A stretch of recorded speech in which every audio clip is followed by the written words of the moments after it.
దేవుని పరిశుద్ధ నామానికి స్తోత్రం కలుగును గాక. మత్తయి రాసిన సువార్త 5వ అధ్యాయం 6వ వచనం. నీతి కొరకు ఆకలి దప్పులు గలవారు ధన్యులు, వారు తృప్తిపరచుదురు. రెండు రకాలైన ఆకలి, ఒకటి లోకానుసారమైన ఆకలి, రెండోది ఆత్మీకమైన నీతి కొరకు ఆకలి.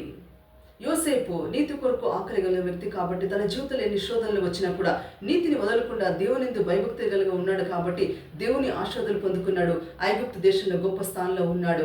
అదే లోకానుసారమైన ఆకలి కలిగిన అనన్య, సఫీరా, గేహాజీ, ఆకాను లోకానుసారమైన ఆకలి పొంది ధనం వెనుక వెళ్ళారు కాబట్టి అందరూ కూడా మృతి చెందినట్టు మనం చూస్తున్నాం. అయితే ప్రియులారా, ఈ రోజు మనము లోకానుసారమైన ఆకలి పొందకుండా నీతి కొరకు ఆకలి దప్పులు కలిగి దేవుని సేవ కొరకు, వాక్యం కొరకు మనం ఆకలితో ఉన్నట్టయితే దేవుడు మనల్ని ఈ యొక్క ఆత్మీకమైన ఆహారమైన ఈ వాక్యంతో మనల్ని ప్రతిరోజు పోషించి మనల్ని అభివృద్ధి పరుస్తాడు. ఈ లోకంలో నీతి కొరకు మనం జీవించినట్లయితే దేవుడు అత్యధికంగా మనల్ని ఆశీర్వదించి మనల్ని గొప్ప స్థానంలో పెట్టి యోసేపును ఆశీర్వదించినట్లు మనల్ని కూడా మన కుటుంబాల్లో, సంఘాల్లో, దేశంలో ఉన్నతమైన స్థానంలో పెట్టి ఆశీర్వదిస్తాడు. అలాంటి ఒక నీతికరమైన జీవితాన్ని జీవించి దేవుని ఆశీర్వాదాలకు పాత్రలగినట్లు దేవుడు మనల్ని దీవించి కాపాడును గాక.